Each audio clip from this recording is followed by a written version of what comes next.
ಆತ್ಮೀಯ ಶ್ರೋತೃ ಬಾಂಧವರೇ, ಗೀತಾ ಅವರ ಕಥಾಲೋಕಕ್ಕೆ ನಿಮಗೆಲ್ಲ ಸ್ವಾಗತ. ಬಿ.ಯು. ಗೀತಾ ಅವರು ಕನ್ನಡದ ಪ್ರತಿಭಾವಂತ ಸ್ಪಂದನೆ ಸಂವೇದನೆಯ ಲೇಖಕಿ. ವಸ್ತುವಿನ ಆಯ್ಕೆಯಲ್ಲಿ ಬಹಳ ವಿಶಿಷ್ಟತೆಯನ್ನು ತೋರುವವರು, ಹೊಸ ತಲೆಮಾರಿನ ಜೊತೆ ಸಂವಾದವನ್ನು ನಡೆಸುವವರು. ಸಂಸ್ಕಾರ, ಸಂಬಂಧ, ಭಾವನೆ, ಮಡಿವಂತಿಕೆ, ಮಾನವೀಯತೆ, ಬಿಡುಗಡೆ, ಬಂಧನ, ಚಿಂತನೆಗಳು ಇವೆಲ್ಲ ಬಿ.ಯು. ಗೀತಾ ಅವರ ಕಥೆಗಳ ಹೂರಣ. ಪ್ರಸ್ತುತ ನಾನು ಆರಿಸಿಕೊಂಡಿರುವ ಕಥೆ ಕಟ್ಟಿಕೊಂಡ ಬುತ್ತಿ. ಈ ಕಥಾ ಸಂಕಲನದಿಂದ ಆರಿಸಿರೋದು. ಕಥೆಯ ಹೆಸರು ನಾನು ಇಲ್ಲವೇ. ನಾನು ಇಲ್ಲವೇ. ಈ ಕಥೆಗೆ ಗೀತಾ ಅವರು ಬರೆದಿರುವ ಪ್ರವೇಶಿಕೆ ಹೀಗಿದೆ. ತರಂಗ ವಾರಪತ್ರಿಕೆಯಲ್ಲಿ ಪ್ರಕಟಗೊಂಡ ಕಥೆ ಇದು. ಯಾವುದೋ ಸಿನಿಮಾ ಪ್ರಶಸ್ತಿಯ ಪ್ರೋಗ್ರಾಂ ಒಂದನ್ನು ನೋಡ್ತಾ ಇದ್ದೆ ಟಿವಿನಲ್ಲಿ. ಧೀಮಂತ ನಟಿ, ಪ್ರಸಿದ್ಧ ಬರಹಗಾರ, ಅವರಿಬ್ಬರು ಗಂಡ ಹೆಂಡತಿ. ಆ ಗಂಡನಿಗೆ ಇವಳು ಎರಡನೆಯ ಹೆಂಡತಿ. ಅವನ ಮೊದಲನೇ ಹೆಂಡತಿ 5ನೇ ಅಥವಾ 6ನೆಯ ರೋನಲ್ಲಿ ಕುಳಿತಿದ್ಲು. ಅವಳ ಮಕ್ಕಳು ಇಂದಿನ ಪೀಳಿಗೆಯ ಪ್ರತಿಭಾವಂತರು. ಅವರಿಬ್ಬರಿಗೆ ಹಲವಾರು ಪ್ರಶಸ್ತಿಗಳು ಬಂದವು. ವೇದಿಕೆ ಮೇಲೆ ಪ್ರಶಸ್ತಿ ತೆಗೆದುಕೊಂಡ ಮಕ್ಕಳು ನಂತರ ಆಶೀರ್ವಾದ ಪಡೆದದ್ದು ತಂದೆ ಹಾಗೂ ಅವನ 2ನೇ ಹೆಂಡತಿಯಿಂದ. ಹಿಂದೆ ಚಪ್ಪಾಳೆ ತಟ್ತಾ ಕುಳಿತಿದ್ದ ಮೊದಲ ಹೆಂಡತಿ ನನ್ನ ಗಮನ ಸೆಳೆದಳು. ಆಗ ಈ ಕಥೆ ಮೂಡಿದ್ದು. ಬೇಕೆನ್ನಿಸಿದಾಗ ಬೇಕೆನ್ನಿಸಿದಷ್ಟು ದಿವಸ ಸಂಬಂಧಗಳು, ಅವಶ್ಯಕತೆ ತೀರಿದಾಗ ಕಿತ್ತು ಒಗೆಯುವುದು. ಆದರೆ ಸಂಬಂಧ ಏಕಮುಖವಲ್ಲವಲ್ಲ. ಒಬ್ಬರಿಗೆ ಅವಶ್ಯಕತೆ ತೀರಿದಾಗ ಇನ್ನೊಬ್ಬರದು, ಅಂದರೆ ಆಸರೆ ನೀಡಿದವರದು ಶುರುವಾದರೆ ಬೇಡ ಬದುಕು. ಈಗ ಕಥೆಯ ಒಳಗೆ ಪ್ರವೇಶ ಮಾಡೋಣ. ಕಥೆ ನಾನು ಇಲ್ಲವೇ. ನಿಂಗೆ ಗೊತ್ತಾಗಲ್ಲ. ಹೇಳು, ಗೊತ್ತಾಗುತ್ತೋ ಇಲ್ವೋ ನೋಡೋಣ. ನನ್ನ ಕೋರಿಕೆ, ಅವಳ ಕಿರುನಗೆ. Time waste. ಶರ್ಮಿಳಾ ಅವ್ರಿಗೆ 7 ಗಂಟೆಗೆ ಬರ್ತೀನಿ ಅಂತ ಹೇಳಿದ್ದೀನಿ. ಅವರು ತುಂಬ ಟೈಮ್ ಕೀಪಪ್ ಮಾಡೋರು.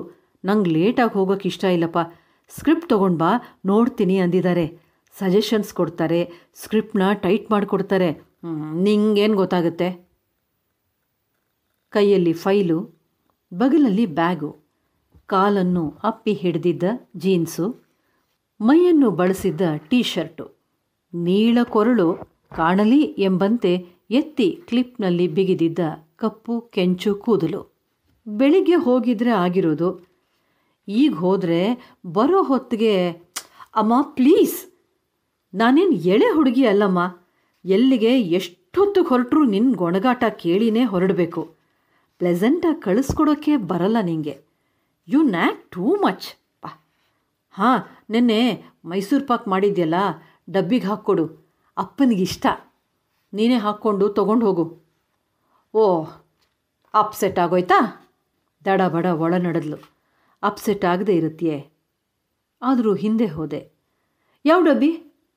ಆಮೇಲೆ ಆ ಡಬ್ಬಿ ಯಾಕೆ ತೊಗೊಂಡು ಹೋದಿ ಅಂತೀಯ, ವಾಪಸ್ ತೊಗೊಂಡು ಬಾ ಅಂತೀಯ, ಅಲ್ಲಿಗೆ ಹೋಗಿದ್ದು ವಾಪಸ್ ಬರೋಲ್ಲ ಅಂತ ಗೊಣಗ್ತೀಯ. ಮಗಳತ್ತಲೇ ನೋಡಿದೆ. ನಾನು ಗೊಣಗಿದ್ದು ಅಂದಿದ್ದು ಎಲ್ಲ ಹೇಳ್ತೀಯಲ್ಲ, ನಿಜ ಹೇಳು. ನಾನು ಗೊಣಗೋದು ತಪ್ಪ, ಅವಳು ವಾಪಸ್ ಕೊಡದೇ ಇರೋದು ತಪ್ಪ? ಕ್ರಿಯೆಗಿಂತ ಪ್ರತಿಕ್ರಿಯೆನೇ ದೊಡ್ಡದಾಗಿ ಕಾಣುತ್ತಲ್ವಾ? ನಿಧಾನವಾಗಿ ಹೇಳಿದೆ. ಅಮ್ಮ, ನಿನ್ನ ಪ್ರಾಬ್ಲಮ್ ಕೇಳೋಕ್ಕೆ ನನಗೀಗ ಟೈಮ್ ಇಲ್ಲ. I am sorry, but it is getting late. ಈ ಡಬ್ಬಿ ಮುಚ್ಚಳ ಎಲ್ಲಿ? ಅಲ್ಲೇ ಕಟ್ಟೆ ಮೇಲೆ ಇದ್ದ ಮುಚ್ಚಳವನ್ನು ಒರೆಸಿ ಅವಳ ಕೈಗಿತ್ತೆ. ಬಾಯ್, ಸಿ ಯು. ರಾತ್ರಿ ಬರ್ತೀನಲ್ಲ, ಆಗ ನಿನ್ನ ಮಾತು ಕೇಳ್ತೀನಿ, ಓಕೆನಾ? ಏನಿದೆ ಕೇಳೋಕ್ಕೆ? ಏನಿದೆ ಮಾತಾಡೋಕ್ಕೆ? ಮುಖ್ಯವಾದ ವಸ್ತುನೇ ಬರದಾಗಿದೆ. ಡಬ್ಬಿಗಳ್ತೀನಲ್ಲ, ನಾನೊಬ್ಳು ಹುಚ್ಚಿ. ರೇಗಿದೆ. ಗೊತ್ತಾಯ್ತಲ್ಲ ಬಿಡು. ಅರಿವು ಮೋಕ್ಷಕ್ಕೆ ಹಾದಿ. ಡಬ್ಬಿ, ತಟ್ಟೆ, ಸ್ಪೂನು ಅಂತ ಲೆಕ್ಕ ಹಾಕೋದು ನಿಲ್ಲಿಸು ಮಮ್ಮಿ. ಅವಳ ಮಾತು ಉಳೀತು. ಆದರೆ ಅವಳು ಆಚೆ ಹೋಗಿ ಬಾಗಿಲು ತಾನಾಗೆ ಹಾಕ್ಕೊಂಡು ಮನೆ ಮೌನದ ಮಡುವಾಯಿತು. ಆದರೆ ಮನ ಗೊಂದಲದ ಗೂಡು. ಬದುಕಿರೋದು ಯಾಕೆ? ಬದುಕೋದು ಮೋಕ್ಷಕ್ಕಾಗಿಯೇ?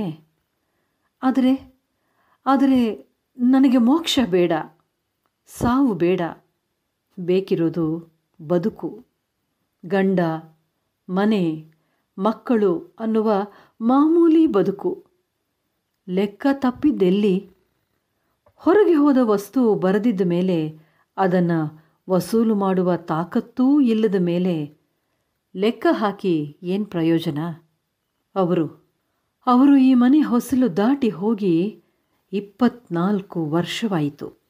ಆಗ ವಿಕ್ರಮ್ಗೆ 4 ವರ್ಷ, ಖುಷಿಗೆ 2 ವರ್ಷ. ನೀನು ಬೇಡ, ನಿನ್ನ ಮಕ್ಕಳು ಬೇಡ ಅಂತ ಕಟ್ಟಿಕೊಂಡ 8 ವರ್ಷಕ್ಕೆ ಎದ್ದೋದ್ರಲ್ಲ, ನನ್ನ ತಪ್ಪೇನು? ಮತ್ತೊಬ್ಬಳು ಹೆಣ್ಣಿನ ಹಿಂದೆ ಗಂಡ ಅನ್ನಿಸ್ಕೊಂಡವನು ಹೋದ್ರೆ ಹೋದ, ಅವನು ತಪ್ಪನ್ನು ಗಮನಿಸದೆ ಹೆಂಡತಿದೇ ತಪ್ಪು ಅಂತ ಗೂಬೆ ಕೂಡಿಸುತ್ತಲ್ಲ ಸಮಾಜ ಇರಲಿ. ಇವ್ರ ತಾಯಿ 60 ವರ್ಷದ ಮುದುಕಿ. ನೀನು ಮಕ್ಕಳಾದ್ಮೇಲೆ ವಿಪರೀತ ದಪ್ಪ ಆಗ್ಬಿಟ್ಟು ಅವನು ಏನು ಮಾಡ್ತಾನೆ ಪಾಪ? ಹೆಂಡತಿಯಾದರೂ ಗಂಡನಾದವನಿಗೆ ಆಕರ್ಷಣೆ ಉಳಿಸ್ಕೊಳ್ಬೇಕು. ಹಾಗಿಲ್ಲದಿದ್ದರೆ ಗಂಡು ಹೊರಗೆ ಹೋಗದೆ ಏನು ಮಾಡ್ತಾನೆ ಅಂತ ಲಂಪಟ ಮಗನನ್ನು ವಹಿಸ್ಕೊಂಡು ಬಂದ್ರಲ್ಲ, ಅವ್ರ ಮನಸ್ಸು ಎಂಥದ್ದಿರಬೇಕು? ಹೋಗಲಿ ಬಿಡೆ, ಮನೆ ನಿನ್ನ ಹೆಸರಿಗೆ ಮಾಡಿದ್ದಾನೆ ತಾನೇ, ಮಕ್ಕಳ ಖರ್ಚು ವೆಚ್ಚ ಎಲ್ಲ ನೋಡ್ಕೋತಾನೆ, ತಿಂಗಳಿಗೆ ಮಾತಾಡದೆ ನಿನ್ನ ಅಕೌಂಟಿಗೆ ದುಡ್ಡು ಬರುತ್ತೆ, ಇನ್ನೇನೇ ಬೇಕು? ಒಂದಷ್ಟು ವರ್ಷ ಆದಮೇಲೆ ಅಷ್ಟೇ. ಸದ್ಯ ಅವನನ್ನು ತಣಿಸೋ ಕರ್ಮ ಇಲ್ವಲ್ಲ.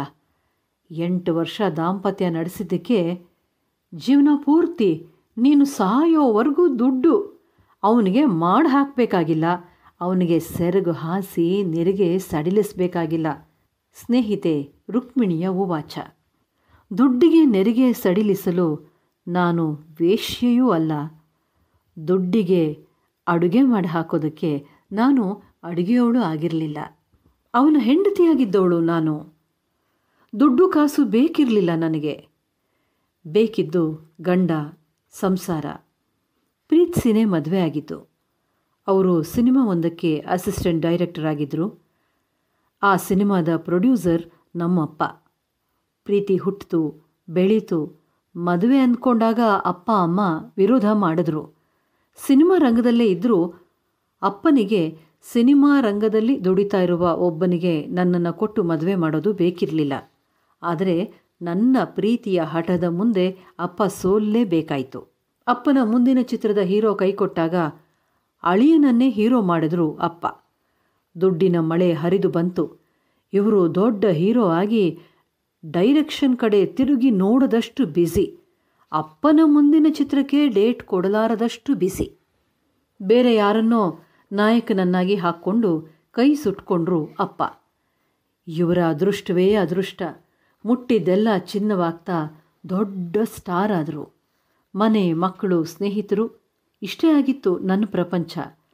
ಇವರು ಓಲೈಸುವಷ್ಟು ಬೇರೆ ಯಾವ ಗಂಡನೂ ಹೆಂಡತಿಯನ್ನು ಓಲೈಸೋದೇ ಇಲ್ಲವೇನೋ ಅನ್ನುವಷ್ಟು ಪ್ರೀತಿಯ ಹುಚ್ಚು ಹೊಳೆ.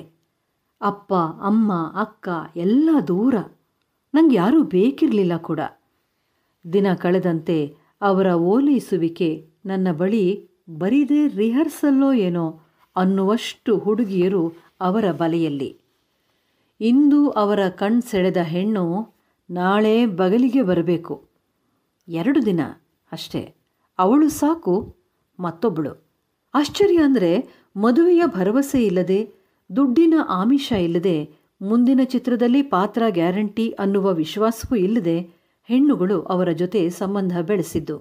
ನನ್ನ ಪ್ರಪಂಚದಲ್ಲಿ, ವಲಯದಲ್ಲಿ ಹಾಗಿರಲಿಲ್ಲ. ಹೆಣ್ಣುಗಳಿಗೆ ಹೀರೋ ಅಂದರೆ ಇಷ್ಟೊಂದು ಕ್ರೇಜ್ ಇರುತ್ತಾ ಅಂತ ಆಶ್ಚರ್ಯ. ಜೊತೆಗೆ ಆ ಹೀರೋ ನನ್ನ ಗಂಡ. ದುಃಖ, ಅವಮಾನ. ಆ ಅಫೇರ್ಗಳ ಆಯುಸ್ಸು 2ರಿಂದ 3 ತಿಂಗಳು ಅಷ್ಟೆ. ಮೊದಲು ಗೊತ್ತಾಗಲಿಲ್ಲ. ಗೊತ್ತಾದಾಗ ಜಗಳ, ಮಾತು ಬಿಡು, ಅಮ್ಮನ ಮನೆಗೆ ಹೋಗು, ಅವರು ಓಲೈಸಿ ಮತ್ತೆ ಮಾಡೋದಿಲ್ಲ ಅಂತ ವಾದ ಮಾಡಿ ಮತ್ತೆ ಕರ್ಕೊಂಡು ಬಾ, ಆಮೇಲೆ ಮತ್ತೆ ಯಥಾ ಪ್ರಕಾರ. ಕೊನೆಗೆ ಹಾಳಾಗಲಿ ಅಂತ ಸುಮ್ಮನೆ ಇದ್ದಿದ್ದಾಯಿತು. ಮಕ್ಕಳು ಬೆಳೀತಾ ಇದ್ರು. ಆದರೆ ಆಗ ಬಿರುಗಾಳಿಯಂತೆ ಬಂದಿದ್ದು ಶರ್ಮಿಳಾ. ನಟಿ, ನಿರ್ದೇಶಕಿ, ಕಥೆಗಾರ್ತಿ, ಮೇಲಾಗಿ ಸುಂದರಿ. ಅವಳೊಂದಿಗಿನ ಪರಿಚಯ 2 ದಿನಕ್ಕೆ ಸೀಮಿತವಾಗದೆ ಸಂಬಂಧ ಗಟ್ಟಿಗೊಂಡಿತು. ಅವರು ಮನೆ ಬಿಟ್ಟು ನಡೆದರು. ನನ್ನ ದುಃಖ, ಕೋಪ ಯಾವುದೂ ಕೆಲಸ ಮಾಡಲಿಲ್ಲ. ಆಗ ವಿಕ್ರಮ್ಗೆ 4 ವರ್ಷ, ಖುಷಿಗೆ 2 ವರ್ಷ. ನಮ್ಮ ಮದುವೆಯಾಗಿ 7-8 ವರ್ಷ ಆಗಿತ್ತೇನೋ ಅಷ್ಟೆ. ಸಂಬಂಧ ಹಳಸಿತ್ತು, ಮದುವೆ ಮುರಿದಿತ್ತು.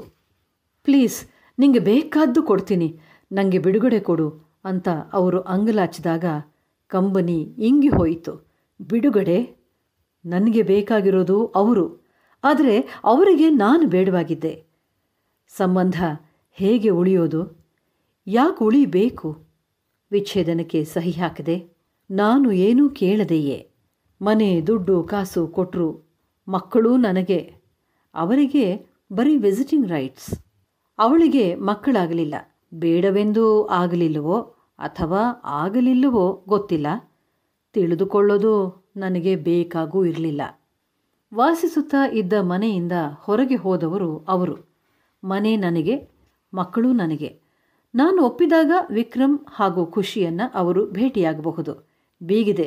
ಎಲ್ಲ ನನಗೆ, ಎಲ್ಲ ನನಗೆ, ಅವ್ರಿಗೇನೂ ಇಲ್ಲ. ದಡ್ಡಿ ನಾನು, ಶತದಡ್ಡಿ. ಅವರಿಗೆ ಈ ಮನೆ ತರಹದ 8 ಮನೆಯನ್ನು ಕೊಳ್ಳುವ ತಾಕತ್ತಿತ್ತು. ಬೇಡಿಕೆ ಇದ್ದ ನಾಯಕ ನಟ, ಬಗಲಲ್ಲಿ ಬುದ್ಧಿವಂತ ಹೆಂಡತಿ.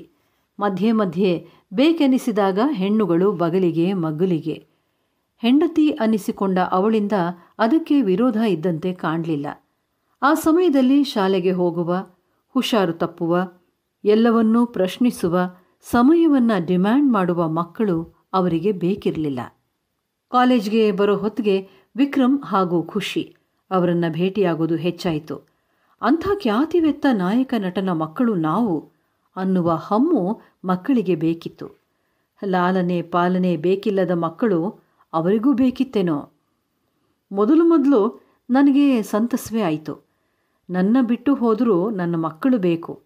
ಬೇರೆ ಮಕ್ಕಳು ಆಗಲಿಲ್ಲ. ಅವರಿಗೆ ವಾರಸುದಾರರು ಅಂದರೆ ನನ್ನ ಮಕ್ಕಳೇ.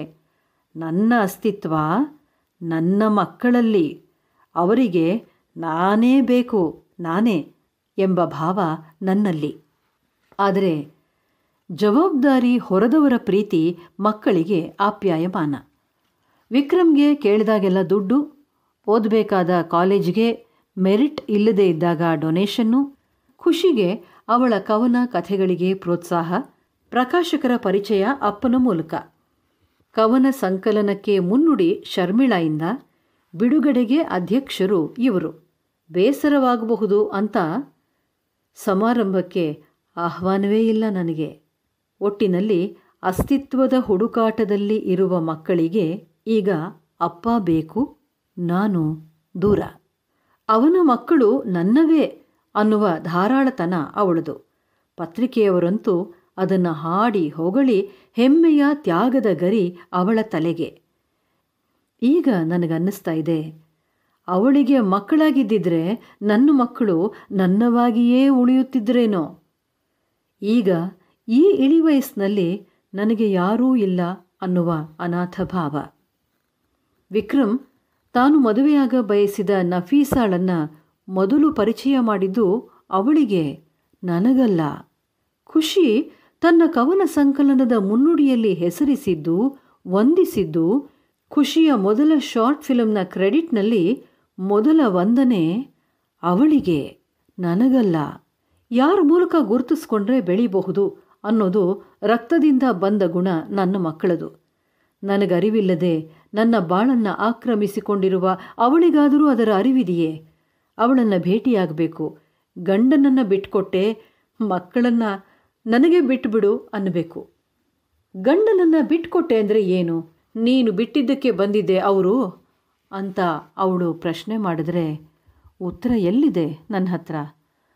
ಅವಳು ಬಂದಿದ್ದಕ್ಕೆ ನನ್ನ ಬಿಟ್ಟಿದ್ದಲ್ವೇ ಇವರು? ಇನ್ನು ಮಕ್ಕಳು ತಾವಾಗಿಯೇ ಬಂದಿದ್ದಾರೆ. ನೀನು ಹೇಳಿದೆ ಅಂತ ಬಿಟ್ಬಿಡ್ತೀನಿ, ಬರಬೇಡಿ ನನ್ನ ಬಳಿ ಅಂತೀನಿ. ಆಗ ಅವರಿಬ್ಬರು ನಿನ್ನ ಬಳಿ ಬರ್ತಾರೆ ಅನ್ನೋ ಭರವಸೆ ಇದೆಯಾ ನಿನಗೆ ಅಂತ ಪ್ರಶ್ನೆ ಮಾಡಿದ್ರೆ ಏನೆಂದು ಉತ್ತರಿಸಲಿ? ಉತ್ತರವಿದೆಯೇ? ನನ್ನ ಜೀವರಸ ಹೀರಿ ಬೆಳೆದಿರುವ ಮಕ್ಕಳಿಗೆ ಈಗ ನನ್ನಲ್ಲಿ ಏನೂ ಉಳಿದಿಲ್ಲ. ಮೊಬೈಲ್ ರಿಂಗಣಿಸಿದಾಗ ಬೆಚ್ಚಿದೆ. ಇವರು ನನಗೆ ಫೋನ್ ಯಾಕೆ ಮಾಡ್ತಾ ಇದ್ದಾರೆ? ಹಲೋ, ದನಿ ನಡುಗಿತು. ಹಲೋ, ನಾನು ಶರ್ಮಿಳಾ, ಹೇಗಿದ್ದೀರಿ? ನನ್ನದೆಲ್ಲವನ್ನೂ ಒಂದೊಂದಾಗಿ ನೀನು ಕಿತ್ತುಕೊಳ್ಳುತ್ತಿದ್ದರೆ ನಾನು ಹೇಗಿರಲು ಸಾಧ್ಯ? ಸಾಕು ನಿನ್ನ ಆಕ್ರಮಣ. ಉತ್ತರವೇನಿದೆ ನನ್ನಲ್ಲಿ? ಅತ್ತ ಕಡೆಯಿಂದ ಶರ್ಮಿಳಾ ಮತ್ತೊಮ್ಮೆ ಹಲೋ ಹಲೋ ಅಂದಾಗ ಉತ್ತರಿಸಲು ತೋಚದೆ ಹಾಂ ಅಂದೆ. ಖುಷಿ ಹೊರಟ್ಲಾ? ಇಲ್ಲಿಗೆ ಬರಬೇಕಿತ್ತು, ಇಷ್ಟೊತ್ತಾಯಿತು ಇನ್ನೂ ಬಂದಿಲ್ಲ. ಗೋಡೆ ಮೇಲಿದ್ದ ಗಡಿಯಾರದತ್ತ ಕಣ್ಣು ಹಾಯಿಸಿದೆ. 9 ಗಂಟೆ. ಇಷ್ಟು ಹೊತ್ತಿಗೆ ಅವಳು ತಲುಪಿನೇ 2 ಗಂಟೆ ಆಗಬೇಕಿತ್ತು. ಆಗಲೇ ಹೊರಟ್ಲಲ್ಲ. ಇಷ್ಟೊತ್ತಿಗೆ ಅವಳು ಅಲ್ಲಿಂದ ಹೊರಡಬೇಕಿತ್ತು. ಬಂದೇ ಇಲ್ಲವೇ? ಅವಳ ಮೊಬೈಲ್ಗೆ ಅವಳು ಮೊಬೈಲಿಗೆ ಫೋನ್ ಮಾಡಿದೆ, ಸ್ವಿಚ್ಡ್ ಆಫ್ ಬರ್ತಾಯಿದೆ. ಅವಳು ಮನೆಯಲ್ಲೇ ಇದ್ದಾಳೋ ಏನೋ ಅಂದ್ಕೊಂಡೆ. ಸಾರಿ. ಏನು ಸಾರಿ? ಹೆಣ್ಮಕ್ಳನ್ನ ಮನೆ ಕರೆಯೋವಾಗ ಯಾವ ಸಮಯಕ್ಕೆ ಕರೀತಾ ಇದ್ದೀನಿ ಅನ್ನೋ ಜ್ಞಾನ ಇರಬೇಕಲ್ವಾ? ಏನಾದರೂ ಹೆಚ್ಚು ಕಡಿಮೆ ಆದರೆ ಯಾರು ಜವಾಬ್ದಾರರು? ಎಲ್ಲಿದ್ದೀರ್ರಿ ನೀವು? ಖುಷಿಗೆ 26 ವರ್ಷ ಆಗಿದೆ. ನಾನು ಅವಳಿಗೆ ಬರೋದಕ್ಕೆ ಹೇಳಿದ್ದು 7 ಗಂಟೆಗೆ. ಜೊತೆಗೆ ದಿನಗಟ್ಟಲೆ ಶೂಟಿಂಗ್ ಅಂತ ಬೇರೆ ಊರಿಗೆ ಹೋಗೋದಿಲ್ವ ಅವಳು? ಬರಬೇಕಿತ್ತು. ಇನ್ನೂ ಬಂದಿಲ್ವಲ್ಲ, ಯಾಕೆ ವಿಚಾರಿಸೋಣ ಅಂತ ಫೋನ್ ಮಾಡಿದೆ. 9 ಗಂಟೆಗೆ ಬೇರೆ ಎಲ್ಲೋ ಹೋಗಬೇಕಿತ್ತು. ಸ್ವಲ್ಪ ಲೇಟಾಗಿ ಹೊರಟಿದ್ರೆ ನಾನು ಹೊರಟ ಮೇಲೆ ಬಂದರೆ ಅಂತ ವಿಚಾರಿಸೋದಕ್ಕೆ ಫೋನ್ ಮಾಡಿದ್ರೆ ನೀವು ನನ್ನ ಮೇಲೆ ರೇಗಿದ್ರೆ? ಫೋನ್ ಇಡಿ, ಅವಳ ನಂಬರ್ಗೆ ಮತ್ತೆ ಟ್ರೈ ಮಾಡ್ತೀನಿ. ಸ್ಪಷ್ಟ ಅವಳ ಮಾತು. ಹೆಚ್ಚಿಲ್ಲ, ಕಡಿಮೆ ಇಲ್ಲ. ಏನೋ ಫೋನ್ ಇಡಿ ಅನ್ನೋದು? ಇಡದೆ ನಿನ್ನ ಜೊತೆ ಮಾತಾಡೋದಕ್ಕೆ ನನಗೇನಿದೆ? ಅದು ಏನು ಮೋಡಿ ಮಾಡ್ತೀಯೋ ಮಾಟ ಮಾಡ್ತೀಯೋ ನಾ ಕಾಣೆ. ಇವರು ನಿನ್ನ ಹಿಂದೆ ಬಂದರು. ಕರ್ಮ ಕಳೀತು ಅಂತ ಕೊಡುಕೊಂಡ್ರೆ ಈಗ ನನ್ನ ಮಕ್ಕಳನ್ನೂ ವಶ ಮಾಡ್ಕೊಂಡಿದೀಯ. ನಿಂಗೆ ನಾಚಿಕೆ ಮಾನ ಮರ್ಯಾದೆ ಏನೂ ಇಲ್ವಾ? ನಾನೇನು ಒಳಗಿಂದ ದುಃಖ ಉಮ್ಮಳಿಸಿಕೊಂಡು ಬಂತು. ಮಾತು ಆಡಿಯೇ ಆಡಿದೆ. ಆಡಿ ಮುಗಿಸಿದ ಮೇಲೆ ಅರಿವಾಯಿತು, ಫೋನ್ ಇಡಿ ಅಂದವಳು ತತ್ಕ್ಷಣ ಫೋನ್ ಇಟ್ಟಾಗಿತ್ತು. ಡಿಸ್ಕನೆಕ್ಟ್ ಮಾಡಿ ಆಗಿತ್ತು ಅವಳು. ಖುಷಿಗೆ ಫೋನ್ ಮಾಡಬೇಕು, ವಿಚಾರಿಸ್ಬೇಕು. ವಿಕ್ರಮ್ಗೆ ಫೋನ್ ಮಾಡಿ ಖುಷಿ ಸ್ನೇಹಿತೆಯರು ಎಲ್ಲರನ್ನೂ ವಿಚಾರಿಸೋದಕ್ಕೆ ಹೇಳಬೇಕು. ನಮ್ಮ ಮನೆಯಿಂದ ಅವ್ರ ಮನೆಗೆ ಅರ್ಧ ಗಂಟೆ ಹಾದಿ. ಆ ಹಾದಿನಲ್ಲಿ ನಿಧಾನವಾಗಿ ಡ್ರೈವ್ ಮಾಡ್ತಾ ಹೋಗಬೇಕು. ಅಲ್ಲೆಲ್ಲ ವಿಚಾರಿಸ್ಬೇಕು. ಆಕ್ಸಿಡೆಂಟ್ ಏನಾದರೂ ಆಗೋಯ್ತಾ ಕಳೆದ 1 ಗಂಟೆನಲ್ಲಿ ಅಂತ ವಿಚಾರಿಸ್ಬೇಕು. ಪಿಂಕ್ ಬಣ್ಣದ ಸ್ಕೂಟಿ, ಜುಟ್ಟು ಹಾಕ್ಕೊಂಡಿದ್ದ ನನ್ನ ಮಗಳು ಡ್ರೈವ್ ಮಾಡ್ತಾ ಇದ್ಲು, ಕೆಂಪು ಟೀ ಶರ್ಟ್ ಹಾಕಿದ್ಲು ಅಂತೆಲ್ಲ ಹೇಳಬೇಕು. ಕಿಟಕಿ ಬಳಿ ಕಾಣ್ತಾ ಇರೋ ಮುಖ ಯಾರ್ದು? ವಿಕ್ರಮ್. ಹೌದು ವಿಕ್ರಮ್. ಹೇಳಬೇಕು. ಎದ್ದು ಬಾಗಿಲು ತೆಗಿಬೇಕು. ಯಾಕೋ ಹೇಳೋಕ್ಕಾಗ್ತಾನೇ ಇಲ್ಲ. ಕಾಲ್ಗಳು ನನ್ನ ಮಾತೇ ಕೇಳ್ತಾ ಇಲ್ಲ. ಮೊಬೈಲ್ ರಿಂಗ್ ಆಗ್ತಾ ಇದೆ. ಯಾರು? ವಿಕ್ರಮ್ ಫೋನ್ ಮಾಡ್ತಾ ಇದ್ದಾನೆ. ಅಂದರೆ ಕಿಟಕಿ ಬಳಿ ಕಂಡ ಮುಖ ಯಾರ್ದು? ಅಯ್ಯೋ, ಅದು ಖುಷಿ. ಏನೋ ಕೂಗ್ತಾ ಇದ್ದಾಳೆ. ಬಾಗಿಲು ತೆಗಿ ಅಂತಿರಬೇಕು. ಆದರೆ ಹೇಳೋಕ್ಕಾಗ್ತಾ ಇಲ್ವಲ್ಲ. ಕೆಳಗೆ ಜಾರಿ ಬಿದ್ದು ರಿಂಗ್ ಆಗ್ತಾ ಕುಣಿತಾ ಇರುವ ಮೊಬೈಲ್ ಫೋನ್ನ ಕೈಗೆತ್ಕೋಬೇಕು. ಅಯ್ಯೋ, ಹೇಳೋಕ್ಕಾಗ್ತಾ ಇಲ್ಲ. ನನಗೆ ಹೇಳೋಕ್ಕಾಗ್ತಾ ಇಲ್ಲ ಅನ್ನಬೇಕು, ಹೇಳಬೇಕು. ಅಯ್ಯೋ, ಸೊಂಟ ಬಗ್ತಾ ಇಲ್ಲ, ಕೈ ಚಾಚ್ತಾನೇ ಇಲ್ಲ. ಬೆರಳುಗಳು ಅಲುಗಾಡ್ತಾನೇ ಇಲ್ಲ. ಯಾಕೆ?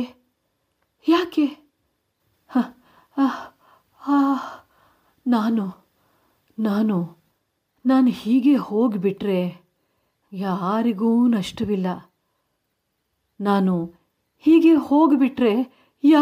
ನಷ್ಟವಿಲ್ಲ. ಅಯ್ಯೋ, ಹೌದೇ? ನಾನು ಹೋಗ್ಬಿಟ್ಟಿದ್ದೇನೆಯೇ? ಹಾಗಾಗಿನೇ ನನ್ನ ದೇಹ ನನ್ನ ಮಾತು ಕೇಳ್ತಾ ಇಲ್ವಾ? ಓ, ಸಾವು ಅಂದರೆ ಇದೆಯೇ?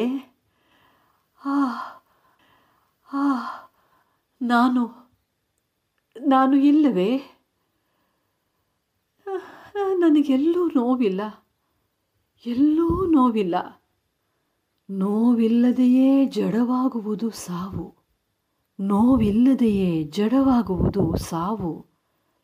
ಇದು ಸಾವು ಅಲ್ಲವೇ? ಆದರೆ ಆದರೆ ನನಗೆ ಕಾಣುತ್ತಿದೆ, ಕೇಳುತ್ತಿದೆ. ಓಹ್, ಗೊಂದಲ ಗೊಂದಲ.